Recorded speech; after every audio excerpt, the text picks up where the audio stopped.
I think we need to talk about referees. We all saw the Manchester United-Arsenal game and some of the ridiculous decisions in that game. But it isn't just that game. In recent seasons, Manchester United have been punished time and time again by referees with terrible decisions.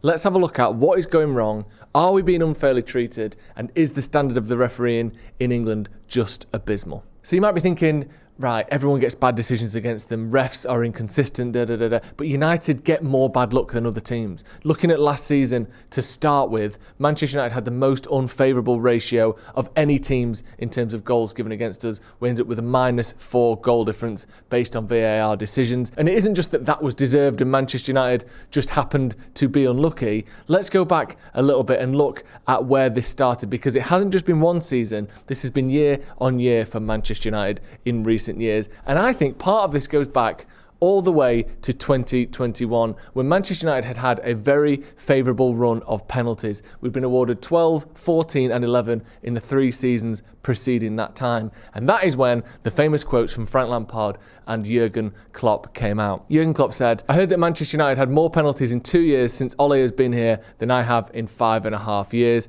I have no idea if it's my fault. I don't know how that can happen." And just a few weeks later in February, Frank Lampard said, "Without a doubt, I'm interested to see what everyone else says. I spoke to the lads about how many penalties they get here. Over the last 2 seasons, they're miles ahead in Europe." Well, it worked, because despite not managing in the Premier League anymore, either of them, those 2 guys' comments have changed Manchester United fortunes just in terms of penalties in the last few seasons. The 3 seasons before those comments, United were getting 12, 14 and 11 penalties, some of the most in the Premier League. Since then, we've got 5, 3 and 7. That 3, by the way, was the fewest of any team in the Premier League that season. It's drastically changed, and it's stayed that way. United are averaging around 12.3 penalties per season before those comments and averaging 5 per season after them. That is a 60% decrease in the number of penalties. Maybe United are entering the box with less danger in recent seasons, so we're getting fouled less, so maybe those penalty numbers are justified. Let's look at the game yesterday. Let's look at a few more examples of recent bad decisions. That penalty that was given against Manchester United was an utter disgrace. The barest of touches from Harry Maguire's hand on the chest of Kai Havertz, and he falls over looking for contact that simply wasn't there. It was given. No VAR to help us out on that occasion either. Bruno Fernandes, just minutes before, had studs rake down the back of his heels on a counter-attack. And not only did Gabriel Jesus not get a foul, the contact injured Gabriel Jesus so much that he got stretched off the pitch. That's unlikely to happen if there was no contact made between the 2 players. And let's go back a little bit further. Bruno Fernandes against Tottenham this season, a red card. We're 1-0 down in that game. Yes, we're playing appallingly, but we all know how frail Tottenham can be late on in games. We're 1-0 down, our captain gets sent off, we lose the game 3-0. And here's what happened 4 days later. PGMOL overturn it. We made a mistake. We got it wrong.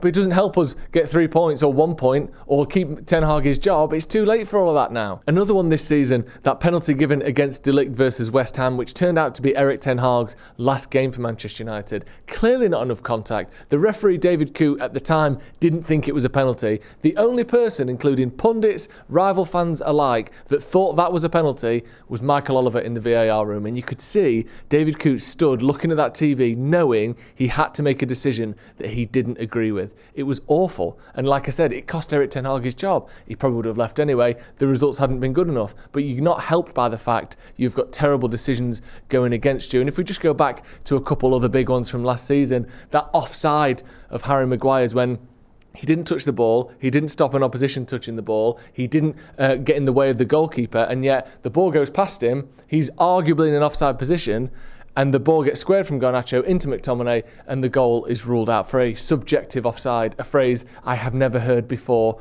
or since. And there's also, of course, Diogo Dalot away at Anfield last season getting a red card for a single instance of shouting at the ref for a poor decision. Maybe it's a yellow card for dissent, but he booked him twice in about 2 seconds, basically because he got his feelings hurt and took it out on Diogo Dalot. So again, is it just Manchester United, or is this just a general trend in football? Well, let's have a look at some refereeing trends from the past few years pre and post VAR and compare that to how Manchester United are being treated. In the 3 years before VAR came in, there was an average of 42 red cards per season in the Premier League, almost exactly the same as the 41 average that we've seen since the introduction of VAR. The big difference, however, is there's been a 24% decrease in on-the-field red cards. Basically, that tells us that refs don't want to make those big decisions. If I can let the VAR room give a red card for me, I will do that because it makes me escape that immediate criticism you get of dishing out that red card. That is what refereeing is trending towards. It is allowing the big decisions to be made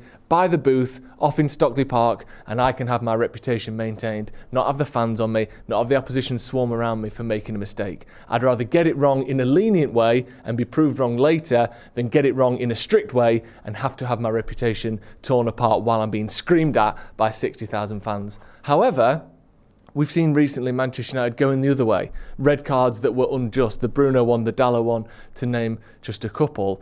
More than willing to give out red cards on the pitch that would later prove to be inaccurate, not just by us as fans, but by literally the refereeing society overturned Bruno Fernandes's red card. A similar thing can be said for penalties as well. 10% fewer penalties are now being given in the moment, despite the fact that overall penalty numbers haven't really changed since VAR came in. Again, it leads to the fact that referees are saying, I'd rather not give it, because if I get it wrong when I've given it, I'll get way more stick than a penalty being awarded later for something I didn't give. And yet we see penalties like we saw against Arsenal yesterday with no contact whatsoever. A penalty is given immediately.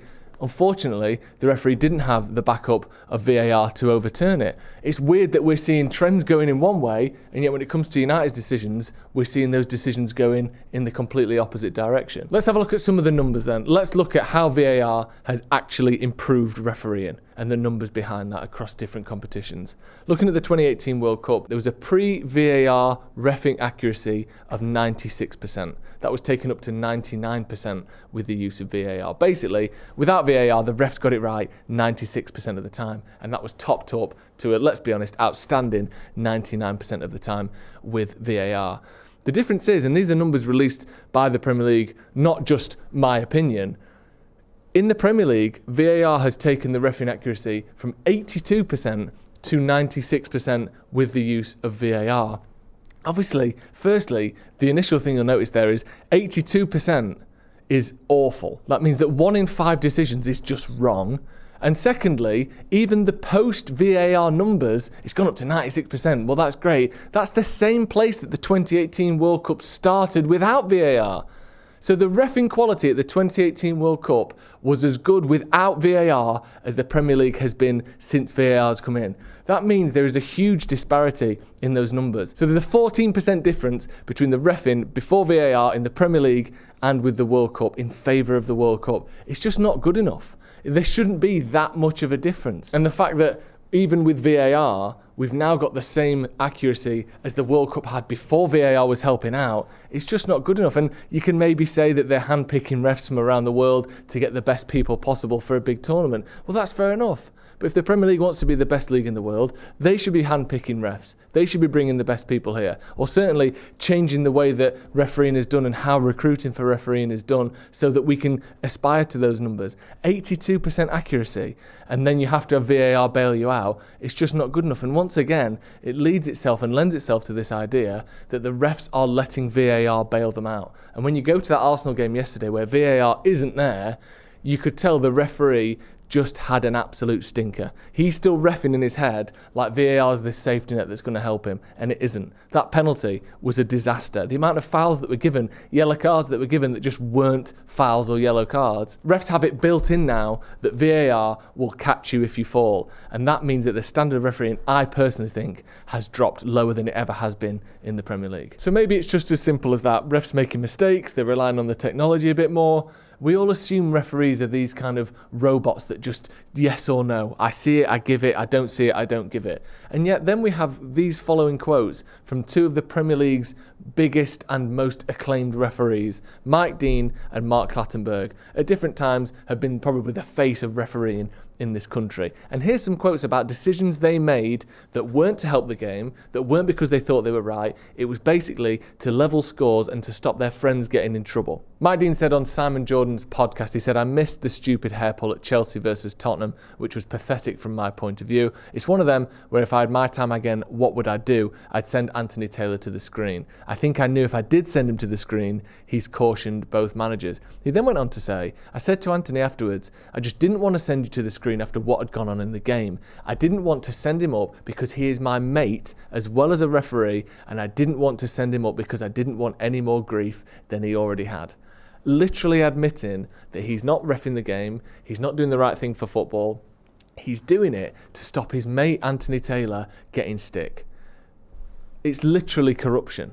You're literally putting your personal relationships before reffing football matches. And people like to think that refs don't do this. They're admitting it right here. Like this one from Mark Clattenburg, a man literally chosen to referee the 2016 Champions League final, the game he is talking about in the following quotes. He talks about Sergio Ramos giving his side an early lead despite the ball being in a marginally offside position. He then blames that error on the linesman. And to make up for that error, he said this. He said, "I was very fortunate in this final. 2 or 3 minutes after half-time, I'm presented with a really 50-50 penalty on Torres. Very clever getting in front of Pepe to draw a foul.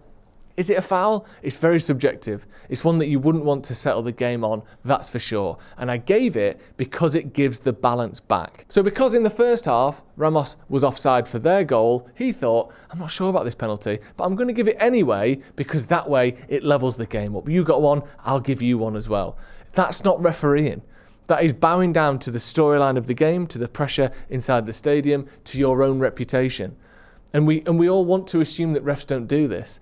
Every human in every walk of life does this. Politicians do it, your mates do it, I do it, we all do it. We all want to preserve ourselves.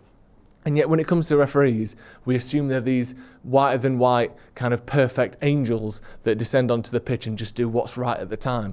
Clearly not. So when you factor all of these things in, United have had it harder than other teams in recent seasons. Literally the worst VAR goal difference of anyone in the Premier League last season. The number of penalties that we went from, and then after the comments from the likes of Klopp and Frank Lampard, those numbers literally more than halved. Then you add in the fact that we know refereeing standard isn't as good in the Premier League as it is across the continent in the World Cup and the big tournaments. Then you add in the fact that referees are openly admitting to making decisions because it helps out their mates or it makes them look slightly less embarrassed after a previous bad decision. How can you not come to the conclusion that these things are, at times at least, on purpose? And if it isn't, we need to up the standard of refereeing in the Premier League. We just do. And this isn't just a Manchester United thing. Every single team and fan base will have a litany of decisions that's gone against them that shouldn't have. And you go back to that 2018 World Cup, 99.5% accuracy following the use of VAR. That is the standard we should be getting to. We've got these supposed semi-auto offsides coming at some point, but we don't know when that's going to be. That keeps getting pushed back. We've got other things coming to VAR as time goes on. These need to come in more quickly if we're going to get a more accurately refed game of football that isn't disrupted by minutes on end. So it looks to me as though maybe there actually is a bit of bias against Manchester United. And it's not just United, because every team will have the decisions that went against them that shouldn't have. And when you factor in the fact that refs are looking more nervous on the pitch, not wanting to give those big decisions, when you factor in that even with the help of VAR, the reffing is only as good as the World Cup reffing is without VAR, then you add in the fact that some of these decisions are being made to preserve the reputations of the refs' friends and the refs themselves. It's hard to say that there isn't a problem with refereeing in this country at the moment.